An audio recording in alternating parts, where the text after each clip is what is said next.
look, and the monkey's working away doing his thing. And he looks up and says, "What, me? Don't look at me. I never touched the pizza." Rob, it's a funny joke. Hey. Hi, everybody. Welcome to the Digital Download and our weekly look at things digital. And what we try and do is all learn from each other and learn from you. And so what we're going to do is do a quick round of introductions. I'm going to go around as it's on my screen. So, Rob, do you want to do it first? Rob. Good morning. I think there's a bit of a delay with Rob. Rob Durant, founder of... Pardon? I think there's a little bit of delay with you today, old chap. I think there's a little 4 or 5 second delay. We've got a slight delay with you. Yeah. Eric. Because you're I'll floating try and out freshen there. up things. Why don't you horn? No worries. Hi, I'm Eric from Crux, based up here in Aberdeen in Scotland.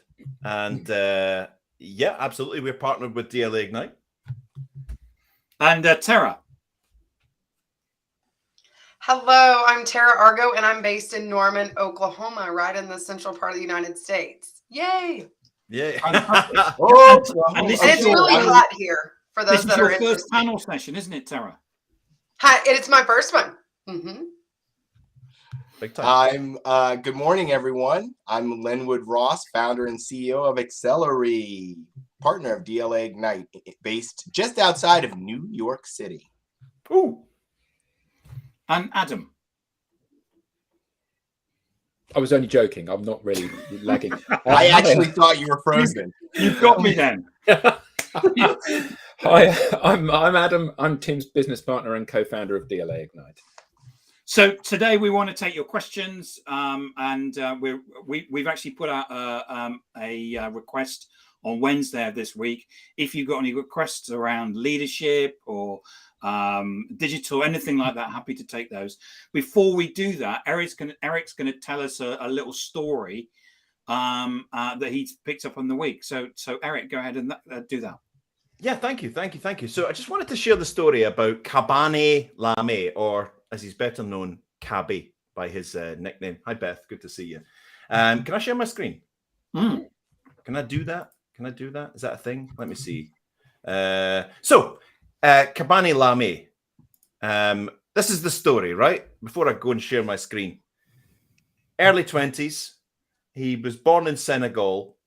His family, when he was 1 year old, moved to a housing project in Chivasso in Italy. Pretty down on their luck, you know what I mean? Just he got a job later in life as a teenager working in a machine shop, machining metal. And during lockdown, during the pandemic, he lost his job, and that was a major source of income for the family. So much to his father's upset, who wanted him to go and get a job, he started falling into a little pit where he was just filming himself on video games, playing on the Xbox. So he started filming these and putting them on TikTok. And it wasn't really doing anything. It wasn't really happening. He says in his little biography that in 1 month, he got 9 views and 2 likes. But he kept going, and he had an idea. He had an idea to do a little thing. For anybody who's on TikTok or on Instagram or anything, these reels, you see these life hacks. You know, these people that show you how to do something or do something crazy. So he does a little duet with them in total silence, just with a bemused face, and then does the thing really simply. I've seen him. Yes, actually. yes. He's got a lovely face, hasn't he? Lovely face, and he sits really there like this, friendly. bemused, while the person's showing you this really cool thing you can do with an eggplant or something like that, and he's like, he just picks up the eggplant, cuts it, puts it in the bowl, and goes like this. So let me just can you see that? Hold on.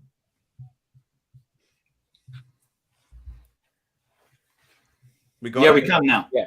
Right. So Kabane Lame, known as Kabe, lost his job, everything going badly. Started 2 years ago. Now remember, the guy is born in 2000. He's 22 years old, right? He then starts to produce these little TikTok videos that are debunking these supposed life hacks. He now has 146 million followers on TikTok. He's the most followed person on the platform. right? He's got a net worth of $5 million from these videos that he makes. He's in demand all over the world. He gets flown to Venice for the film festival. If I do this, can you see this? Let me see. Can you see that now? Is that changed? Has that changed the screen? Still the wiki page. It's still the wiki page. So let me come out of there. I think normally you have to reshare it, Eric. Reshare. Okay, I will do that now. Let me see. So yeah, pull that one off, Tim. You can get rid of that one. Yeah. We'll remove that source. So I'll reshare this one here. This is his actual TikTok page that I'm going to share now. Microsoft Edge tab. So here we go. So I like the fact that Rob's got some post-it notes above his door. Exactly. Yeah, it's just That's so my to-do organized. list. This is the guy's TikTok page. You can see videos get 50 million views, 80 million views, hundreds of millions of views, and he does these debunking things that he's showing. I'm going to get rid of this because I want to show you his 4 tips to success for everyone. These are crucial, right? So I'm going to remove that one, and I'm going to put this one up. Kabe Lame's 4 tips to success for anyone. And he's talking specifically to people that are immigrants from other countries, but this works for anyone. I think this is absolute genius from the guy who's the most followed person on the planet on TikTok. So Tim, if you could push that one over. Yeah. You see that? Okay. So this is 4 lessons you can learn from Kabe Lame's success. An amazing story, 80 million followers on Instagram, in demand around the world for doing these little, I mean, if I play this, it's as simple as this is what he does. Let me know if it's playing.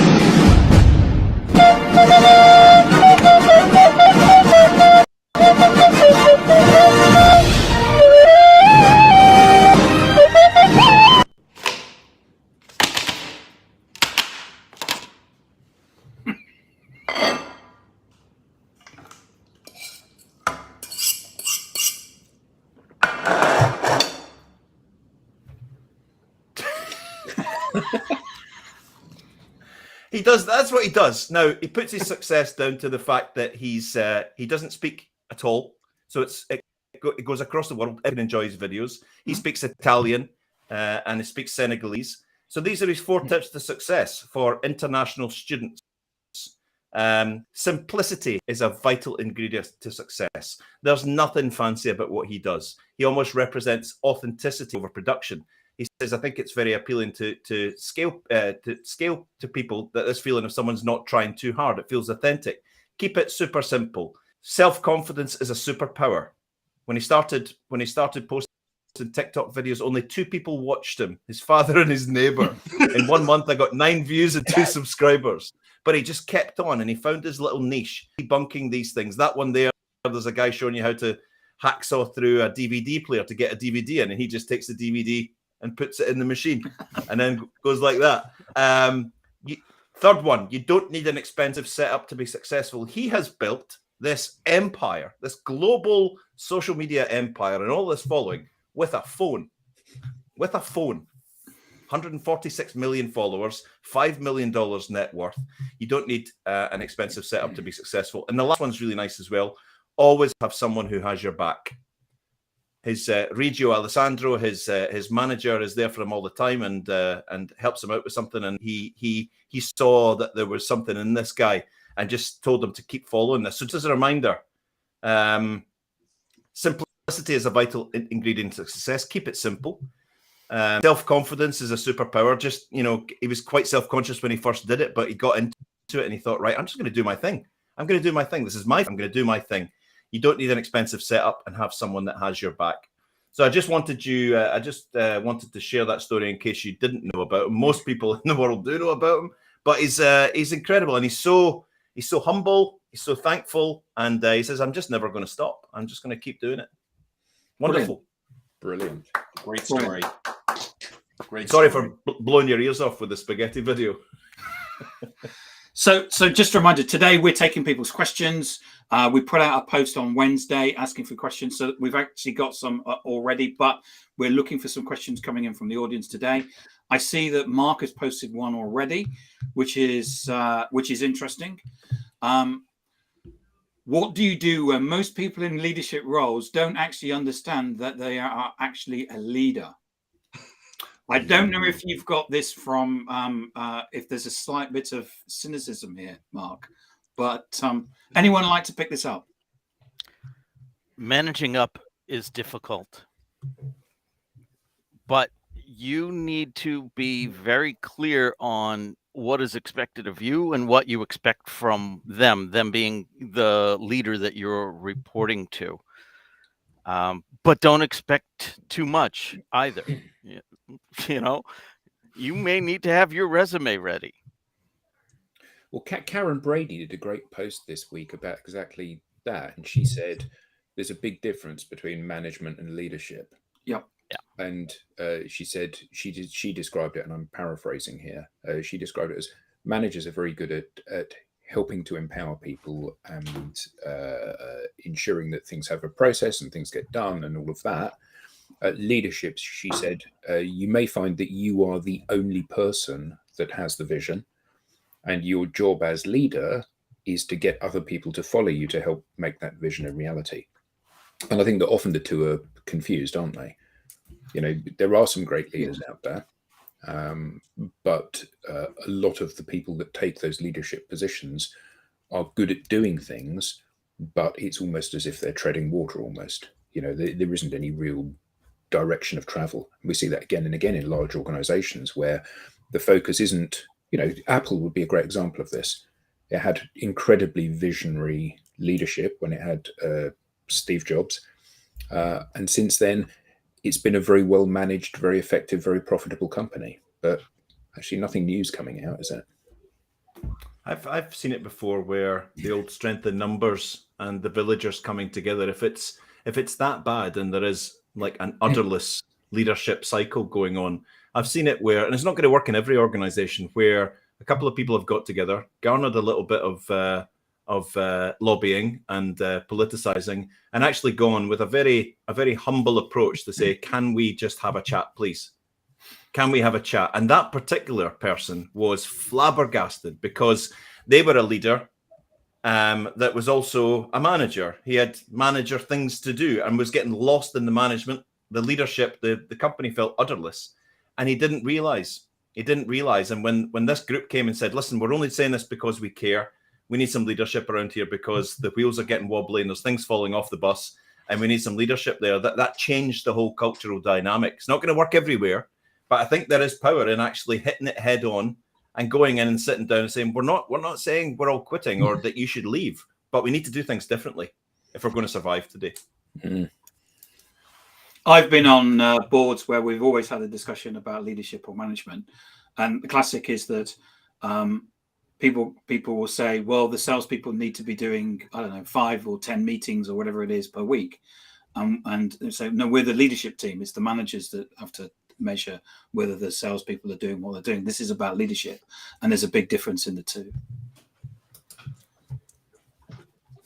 Very much so. And any other questions from the audience, apart from one from Alex, who certainly asked if the Victorian factory manager was going to be taking a.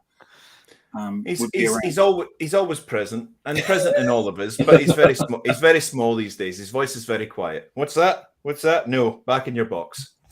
Back in your box. For those that don't know, the Victorian factory manager is the persona that Eric sometimes takes on when he goes back in time to what leaders were back in the Victorian times. It's a little voice inside me that occasionally says, you know, like when someone comes in and says, listen, I'm on a flexi day tomorrow and I'm leaving at half. You're late today for work. Yeah, exactly. There's a little tiny bit of it. All of us is like, I need everyone to be here at 8 and stay till 5. But it's much quieter. It used to be larger. He used to be larger. He used to be standing there with his big Isambard Kingdom Brunel hat on with a stopwatch and a time and motion study. But he's much quieter now. So it used to be half day today, and now it's half day today. Now it's can I come? So I've got a question which kind of leads on from from Mark's question, which is one around certainly individual contributors. How do I get support from my projects internally? Ooh. It's one for the panel. I mean, I'll take a little bit of that. I'm kind of like go for it. Eric. I believe that, we just have to ask for it, right? Like we just have to go in and ask for it. I know that sometimes can be very difficult.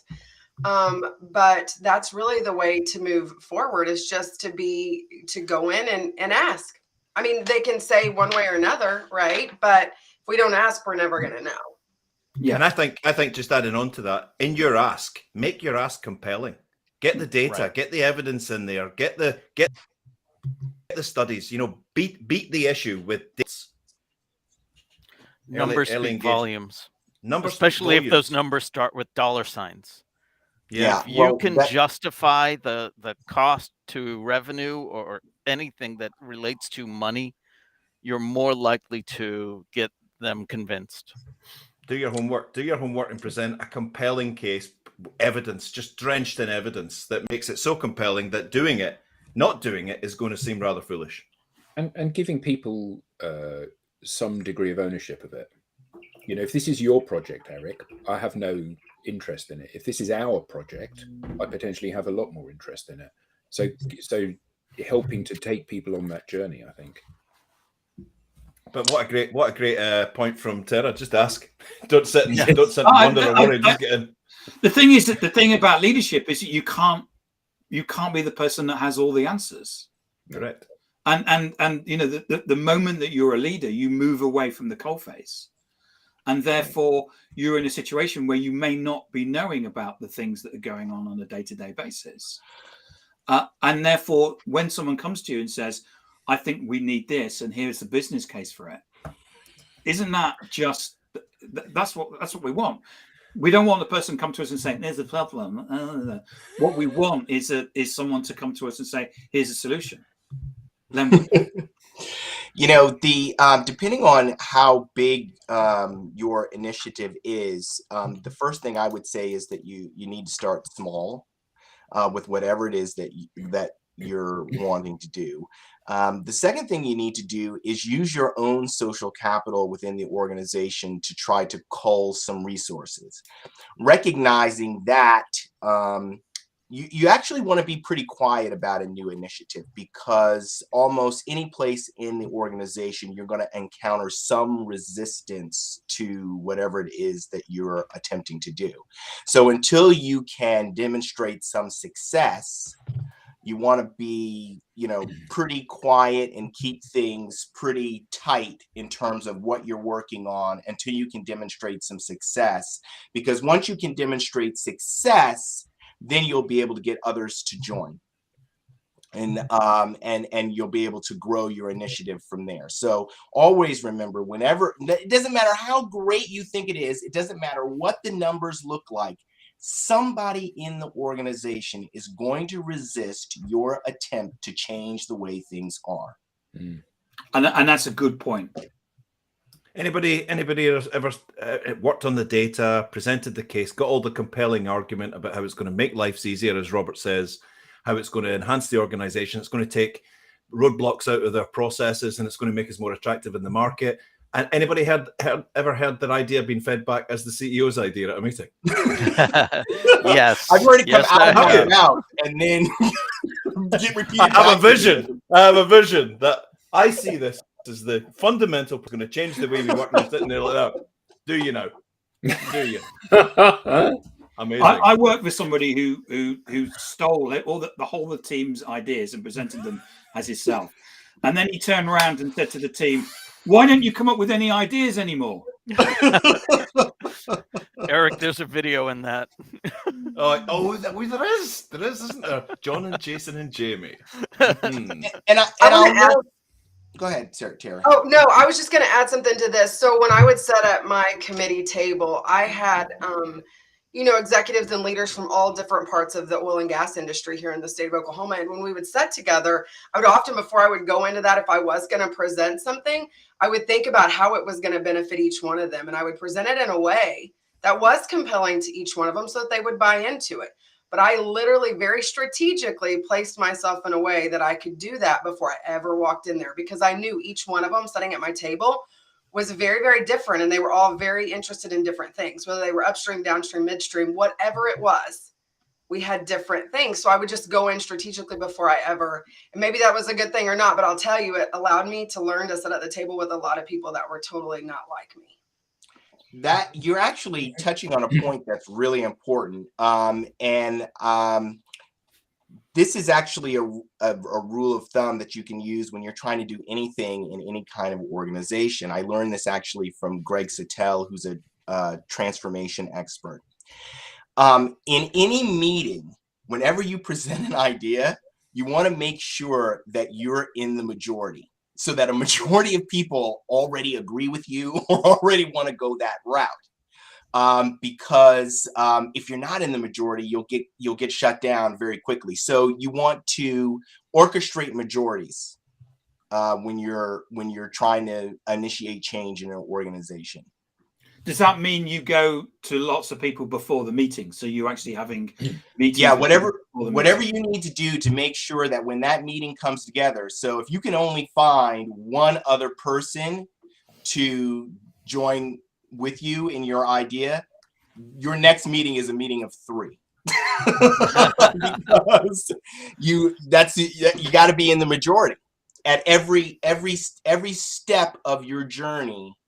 As you're building your initiative, these are generally change initiatives today. That's almost always what we're talking about. Whenever you have a meeting about anything that you're doing, you want to do your best to orchestrate a majority. I think that was a really good point made by Mark. About Andrew there, when he said, due to my lack of confidence and presentation skills, my ideas will be overlooked, even though they are beneficial to the company. Actually, I don't think the issue is ever about whether or not they're beneficial to the company. Further to your point, Leonard, and yours, Tara, it's whether they're beneficial to the people that are sitting around the table. Yeah. Because nobody, actually that isn't true for us as a group, but largely, particularly the larger the business, the less people care about the future of the business. They only care about the future of themselves. So absolutely, there has to be a personal win in something for somebody to want to sponsor it, doesn't there? That's right. Yeah. Another thing too, Linwood, that I would say to that would be that I would listen at the table for quite a while before I would even decide to bring something up. So I would listen and listen meeting after meeting. And then I would say, okay, so it's pretty apparent that this is an issue or that we need to, to move forward in this way. So therefore I'm going to start constructing, the people that are going to be on my side. And it worked beautifully. I mean, every single time, but it's not always about presenting it right then. Sometimes you have to step back and really wait for the right time as well. Yeah, you have to be strategic, and they really call it. I'm learning all these things as I'm building my business. These are lots of things that I didn't know before that I'm learning from mentors and advisors about how to execute these change initiatives and what works and what doesn't. But when you're selling, I think most of the people here are in sales, making the person that you're selling to the hero of the story, the hero of the narrative, is going to benefit you tremendously in selling them. Right? Because, if at the end of the day, they're the person that saves the company, they're the person that, basically is the hero, then they're more likely to go along with it. Great answers. Yeah, fantastic. So here's a question for you. Another one that I got in on DM this week is, what's the difference between demand generation and lead generation? That's a cracker. That's a great one. Who wants? I mean, I'm sure everybody has an opinion on that. No. My whole business life in corporate was all outbound. Right, my whole sales life was outbound, trying to get people to. We got the yellow pages, we went through it. We got we bought the database and we went through it and we said, right, they're a great company, they're a prospect of ours. Let's try and get in there and let's try and stand outside the windows going, we're really good. We might be cheaper than your competition. And then to get that meeting was classed as that little lead. So there's a bunch of people there, a database full of names with some leads. They're warm, they're cold, some of them are red hot. The whole demand generation piece just blew my mind because it changed my whole perspective about everything. How do we make all of our prospects out there, even those who don't really know us that well, absolutely want and need to work with us? I think the key thing here is that all, and all is a very big word, all of the existing or the legacy mechanisms for doing that have completely failed now. All of them. Yeah. So all of the ways that you would have generated demand, all of this nonsense about it creates a bit of background noise in the marketplace. No, it doesn't. I'm thinking about your videos here. I should put me silly wig on and say, well, it's about visibility, it's about recognition, and it's about it's just utter nonsense because these things don't work anymore. And it used to be the preserve of people with deep pockets. I'll just buy more visibility. Yep. But now think about your guy Lamy that you showed at the beginning of the session here. Gone from 0 to 14 million people. He gets 80 million views on each of his things. Yeah, you find me a brand that does that. There's not a single brand anywhere in the world, irrespective of how much money they spend doing this. And I think that this is a really crucial seismic shift in people. Outbound doesn't work in the way that it used to work. And in fact, it doesn't work at all, does it? What you do now is you try to generate people walking towards you rather than chasing them. I said this to somebody the other day on a call. I said, finding customers is like finding, trying to get a cat to give it a stroke. You can either sit there and you can wait for the cat to come to you, or you can have a go at chasing it around the room. And one of them ends up with you getting bitten, and the other one ends up with you getting something to stroke. And actually, that's the way that it works now, isn't it? I think the biggest thing for me in practical terms about this whole shift from lead gen to demand gen is this whole piece around building influence in that space, particularly on social. So instead of just every Tuesday and Thursday putting up the corporate post on the company page, how about actually starting to write content around about that address the issues that your prospect base are suffering from, the pain points, and how you creating insightful content around how you're addressing that and how you're doing it in new ways using maybe smart tech or clever thinking or clever maths or whatever in a cost-effective way. You're going to be the compelling answer to their problems. So that whole shift in the practicalities of it, I just think it's brilliant. Until you put your pitch in that same content, and then you've lost the audience. Yeah, because nobody wants to be sold. Yep. There was a great question from Nuala there, but I can't quite see it because there's how a glitch. Important is community in your, and then it trails off. Is there any way to? Yeah, there we go. Perfect. How important is community in your sales strategy? We've got the community goddess sitting down here in Terra with your community peeps, or your business peeps. Yeah, I think community is absolutely crucial. And matter of fact, you guys were talking earlier about confidence, and I believe that confidence really is part of community as well. So I would say that it's a huge part of it, right? So there were oftentimes after I came out of my career, there were lots of times that I just didn't, when I came into the online space, because there were no boundaries and I could work with anyone, I needed to have a community that understood me, right? And that could come alongside me. And I think that is really critical that most people don't even realize that is part of that confidence as well. As we begin to sit at the table with people that are not like us around this world, that plays a critical role, I believe. Yeah, it is. I would say that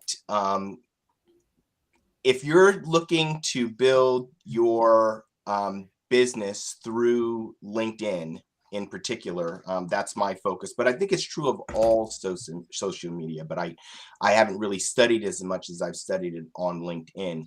Community is absolutely critical. And I'm going to go sort of tech for a minute here.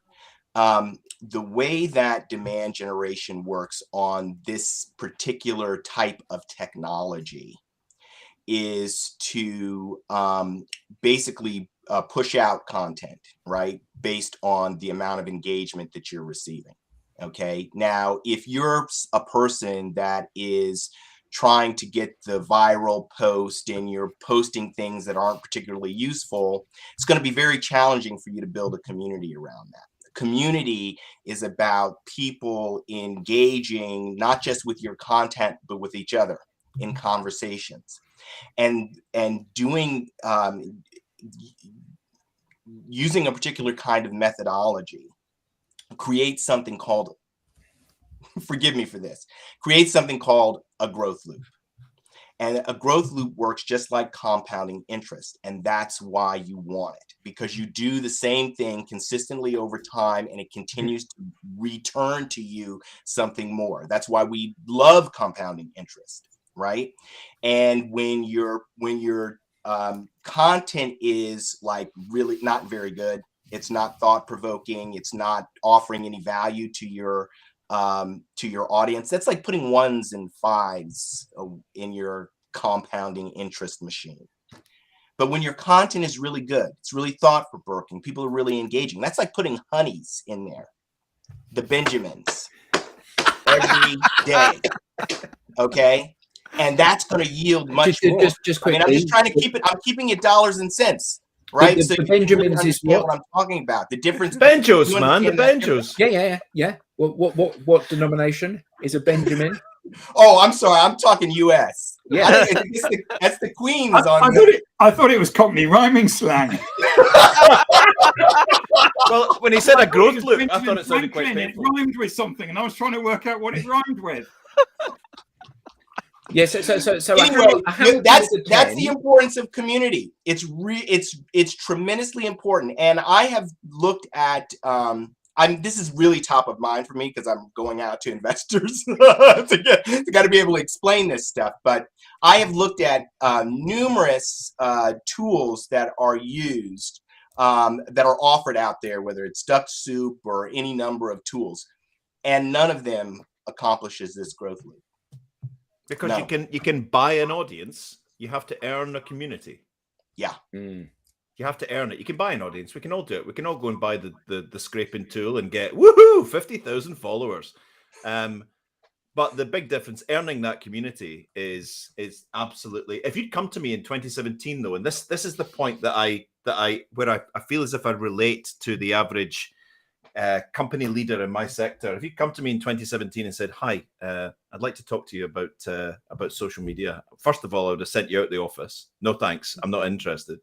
We're an engineering company. We've got no place on social media. I would have probably said, because I didn't understand it back then. If you'd sat down and said, right, here's the deal. As an engineering company in this heavily sort of like engineered sector, it's going to be really important for you to build a community around about what you do and all of your team on social media. That's what we need to do, because that's going to change your business lives. Now, the tears that would have been running down my face with laughter would have skewed my vision. I probably wouldn't be able to see it anymore. Build a community on social media that supports what we do and changes our business lives. Get out.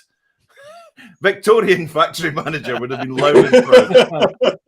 But what happens when we do it? The leaders in their sectors now that are building that sense of community around what they do in engineering sectors, tech, SaaS, automotive, engineering, whatever it might be, are pulling away. They're pulling away from everyone else. They've got fans. They've got fans. Who would have thought? They've got fans that actually support them in what they do. That's where the referrals come from, the introductions, the chat, the solutions, the requests for proposal, and the purchase orders are coming out of that community that's growing with them. Love it. Great question. Let's talk about that idea of earning, right, the audience, right, and figuring out the content. Okay, that is so important, and it's often overlooked, because when you're experimenting every day, you're learning, you're understanding what it is that your audience, your prospects, what they want, what matters to them, right? And when you start to see a engagement, when you start to see that response for them, that thing that's coming up from the inside that makes them want to make a comment, now you know you're onto something. And you know, people laugh. I don't think people take me seriously when I talk about it. Kim Kardashian is I shared an article a while back now, maybe it's 6 weeks ago, about how Kim Kardashian became a billionaire. And what she realized with her Instagram was, now she's selling clothes or makeup. Okay. She realized that she had an immediate feedback loop, that she could put something on social media and get back from her customers exactly what color, which style, and throw that into production. And you can relate that to any of your businesses, right? Any of our businesses. We can relate that story. It's amazing. You know, and that is the tremendous, tremendous power of building a community using social media. I don't understand why more executives don't see how powerful this is. But anyway, it's a must. It's a must. Because I don't sell clothes and I don't sell makeup. No, but that's the it works the same way. closed-minded attitude. Of course it does, but you say you can't understand why more executives don't think like that. Eric was that executive in 2017. Yeah, no, he was selling engineering services, not makeup. The reality is that in B2B, the marketing, sales, innovation loop is broken. And the way that you repair that is through social media. So any more questions? Anybody else got any more questions? I've got one for you. I'm just pulling up her post from, I think it was yesterday. I don't know if Jess is online, Jess Flack. Jess put up a post yesterday, and I thought this was really interesting because sometimes I think we talk about, we mention things and maybe don't dissect them as much as we perhaps should.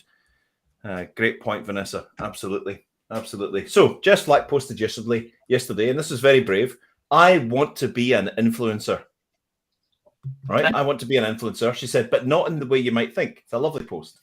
Influencing people to buy products isn't my thing. I don't have that kind of follower clout, but I can influence change, collaboration, and communication. I thought this was excellent. Come to think about it, I bet you can too, or perhaps you already are. And she's asking for support. She wants to be an influencer in change, collaboration, and communication, and she's saying it loud and proud. But my question to my learned colleagues is, one of my favorite words of the moment, what is influence?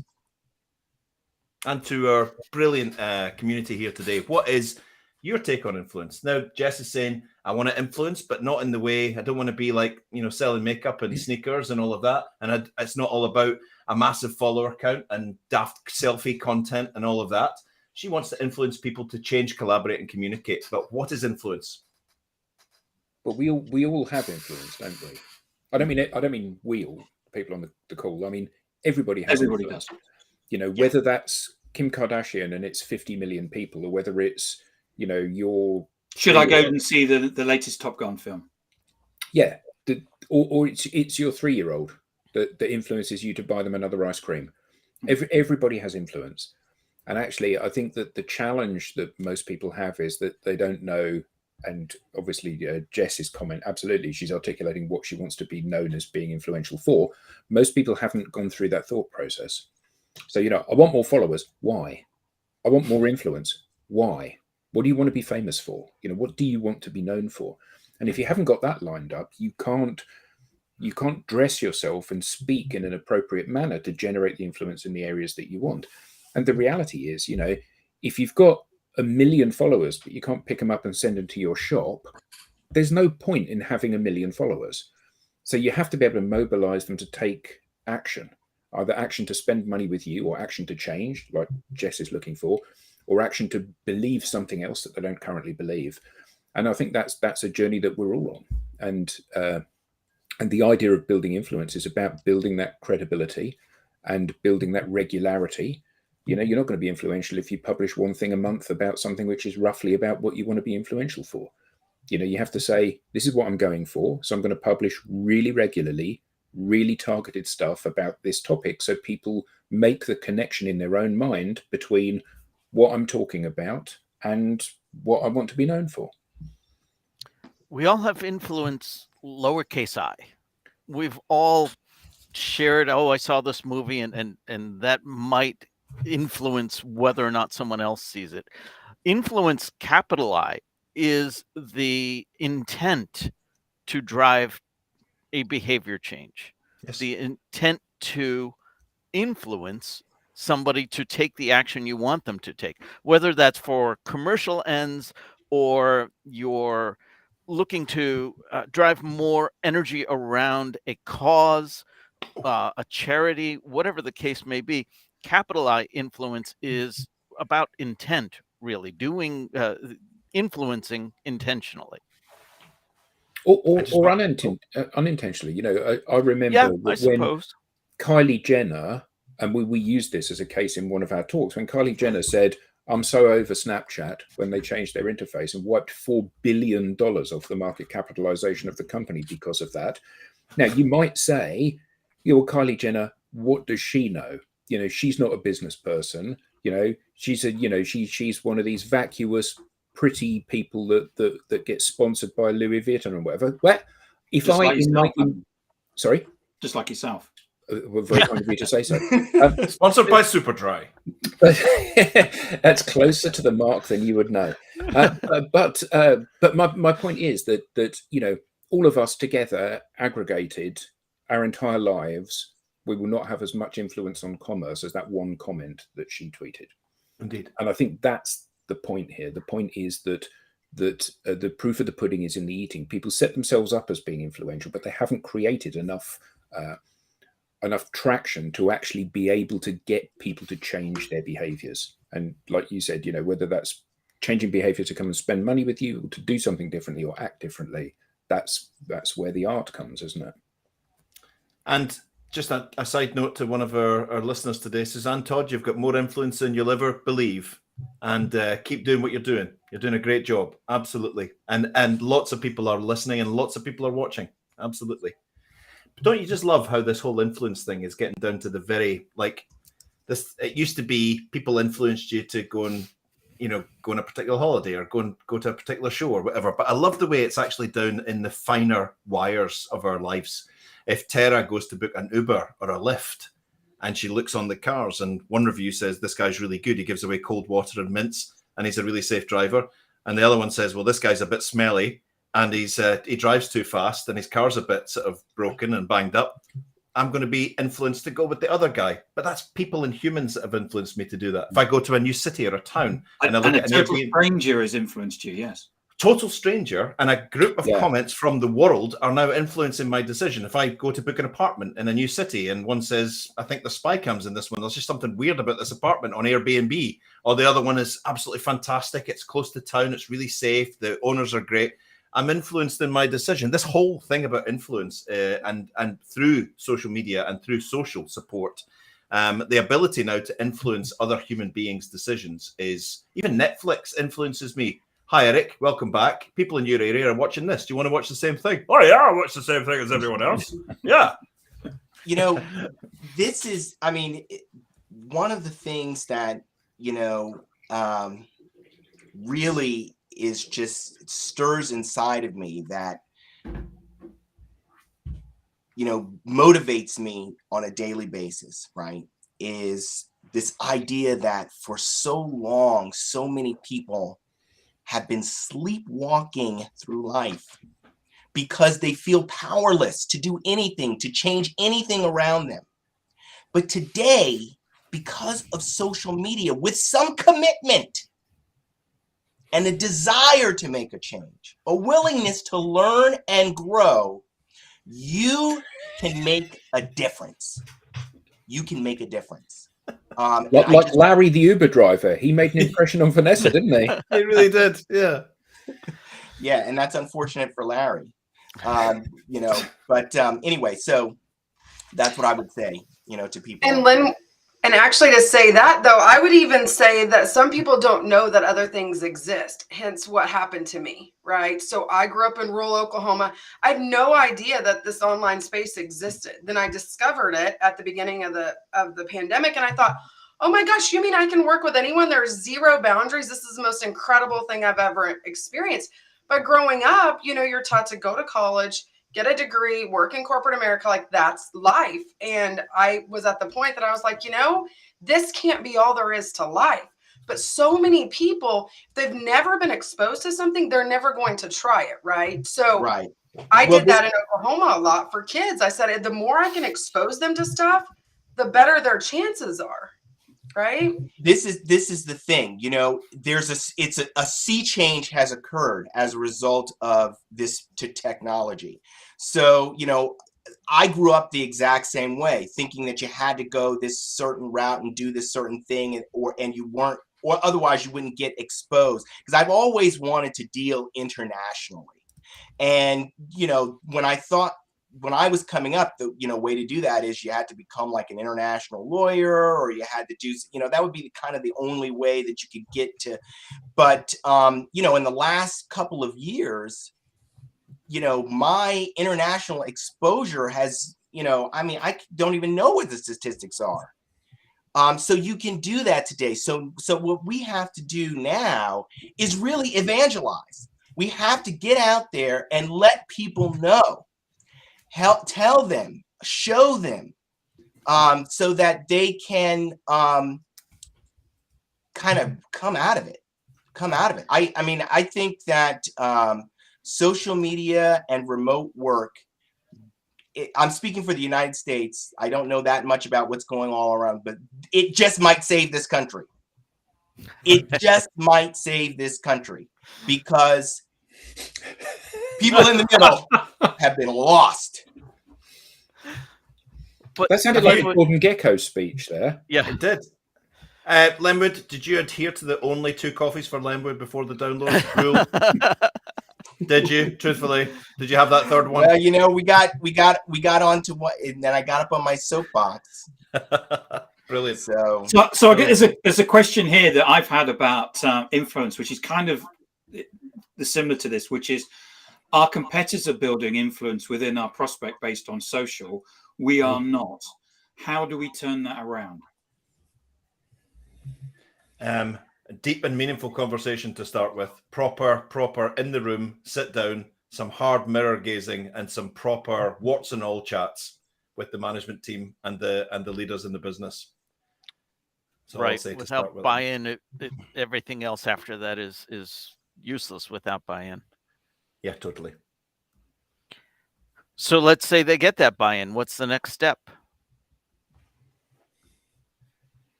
Well, they need to understand the dynamics of how these spaces work, don't they? Mm-hmm. Mm-hmm. One of the things that we know as a business from the analyzing that we've done is that, corporate profiles don't get engagement. Personal profiles do get engagement. So if you want to get traction, you need to encourage the people to mobilize their networks rather than hoping you can do it as a brand. Because let's be honest, I love you, I don't love your company. And that's the fundamental nature of how relationships are formed, isn't it? Oh. And recognizing that you, with your influence, you influence 20 people and you influence 50 people and you influence 250 people. Well, together, that's the strength.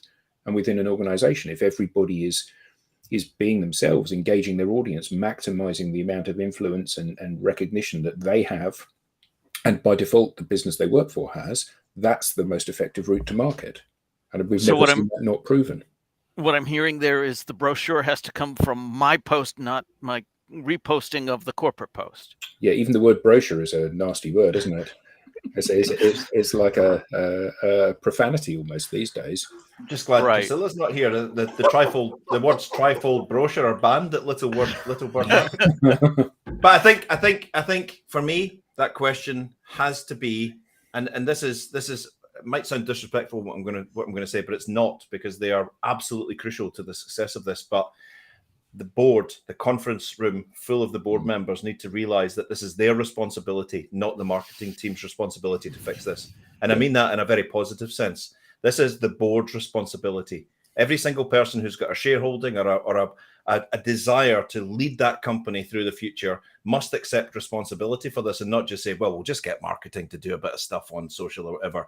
Bring that into the boardroom, put it right center on the table and dissect it and work out what training are we going to need, what processes are we going to need. This isn't just a bolt-on that marketing will do. This is a fundamental restructuring and rewiring of the way that you create demand for your business and prospect and network and grow influence online. And that shouldn't be just left to the people who have a budget that they've spent half of to go away and fix. Bring it into the boardroom and give it proper leadership focus. And every time that you have had a runaway success with this in businesses that you've worked with, Eric, is where the board has led by example. 100%. You know, people, you know, it's like when you're trying to teach a child something, you know, they follow the example that they see. You know, Correct. so telling them not to do something if you're doing it simply doesn't work. And it's a recognition for everybody within a business that this is about you doing things differently.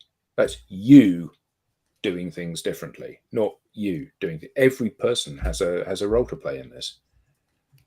So I think that question, which I think was our competitors are building influence in our prospect base, what should we do about it, is first of all, take that as seriously as our business is failing and our competitors are wiping the floor with us, because that's what that means. Yeah. That's what that means. We are being left behind. We are becoming irrelevant. That's that serious. It is that serious, yes. Yeah. That comment by Bill, Very profound. That comment is, I mean, it could not be, and we see this happening today. We see CEOs, they don't even realize it, how they're showing themselves on social media by tweeting these ridiculous statements about things like, or even like Mitch McConnell in the United States saying like, well, as soon as the recession hits and people start losing their jobs, then we'll be able to get them back in the office.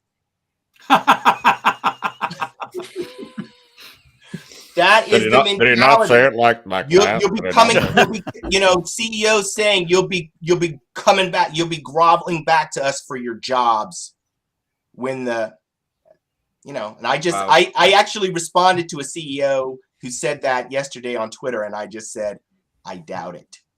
Well, that was a much nicer way. It was a much nicer thing to say, wasn't it, than "Are you an idiot?"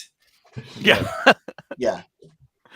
Times have changed dramatically, and the organizations that stop, you know, for lack of a better way of saying it, objectifying their employees as a means to an end, which is filling their pockets. I once worked for an organization, really quickly, I know we're running out of time, where there was an issue with the culture. It was becoming rather toxic, and there was a them and us thing, and there was them and us and them and us and them and us, multiple them and us. It was just falling apart. And the CEO came up with a great idea at the board meeting that we should write a procedure for fun. Got the quality department in to start writing a procedure for fun. We're going to define fun, and we're going to program it in, and we're going to write a procedure for fun, and people will laugh. Eric, I'm looking and have a good time. I'm looking at my spreadsheet here, Eric, and I see that you're down on smiles this week. Can we address that in the review? If I do 5 now, can I stay? You got to get those smiles up. Get those smiles up. I might not have smiled enough, but I'm sitting here as a project manager dressed as a clown because it's Clown Tuesday. Yeah. There's cake in the break room. Yay! My goodness. What's next, Tim? I was enjoying that. What about LinkedIn is for work and not personal stuff? Well, obviously. Gotcha. Well, the person who goes into work and only does work, if we were to do an organizational network analysis, would find themselves on the outside of the network. I mean, who goes to work and only does work? There's no jokes, no telling of the personal, nothing you did over the weekend. Sorting your dry cleaning, sorting out your holiday.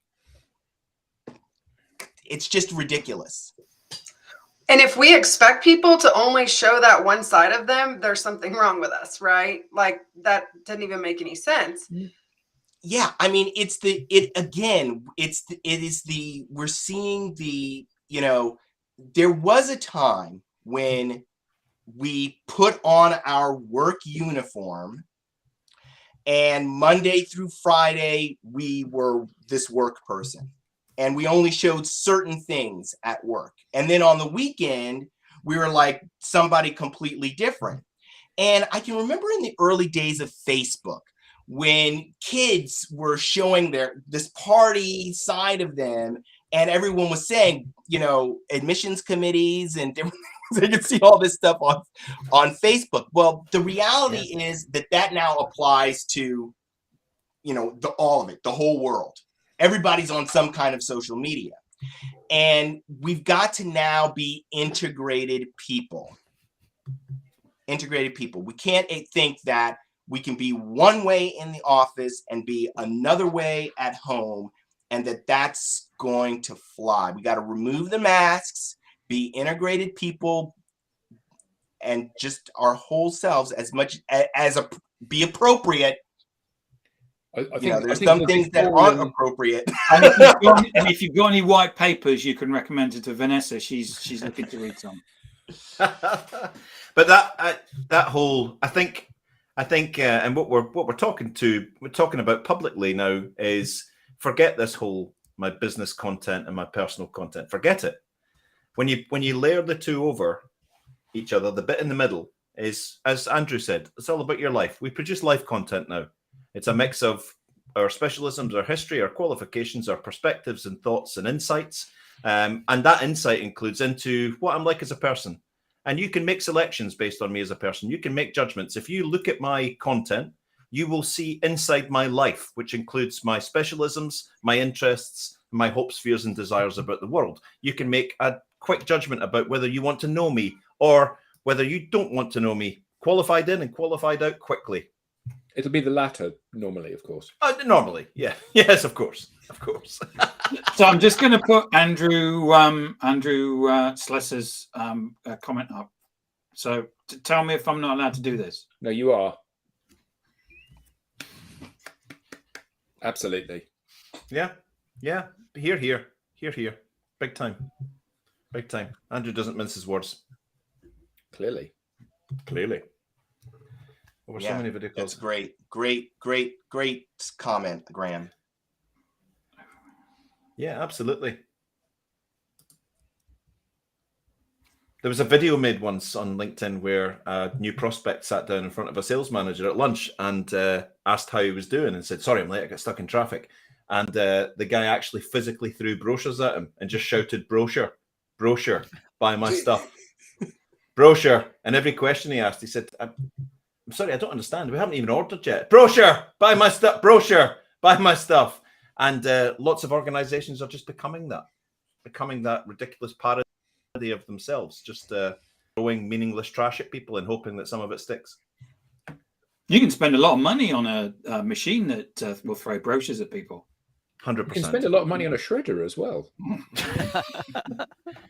Can I just say, isn't Vanessa Gartel on fire with acronyms today? She's absolutely on fire. Yep, sitting there in a COVID blur, just popping out acronyms. Just amazing. What Andrew said. Yeah, there you go. Yes.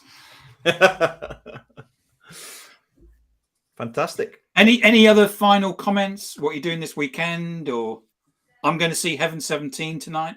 Oh, nice. Temptation. There's that influence. Yeah. And the Christians, Heaven 17 and the Christians, which is not anything to do with the church, I would say.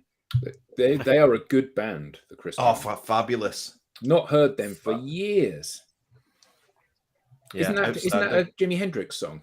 That Vanessa's COVID haze. Oh, it's COVID haze. Yeah. Going through my brain. Absolutely. What was Hooverville? In Hooverville was a big Christmas song, wasn't it? Yeah, brilliant, fantastic. Yeah. Cheers, Rob. I think it's we're coming to the end. Thanks for all the questions. It's been fantastic today. Fabulous. Loads and loads of comments. Loads and loads of suggestions. The debate's been fantastic. I've really loved it today. And we're going to be here next week. Thanks, everyone. It's been a all right. Have a great weekend, everyone. Thanks, everybody. Bye. Take care.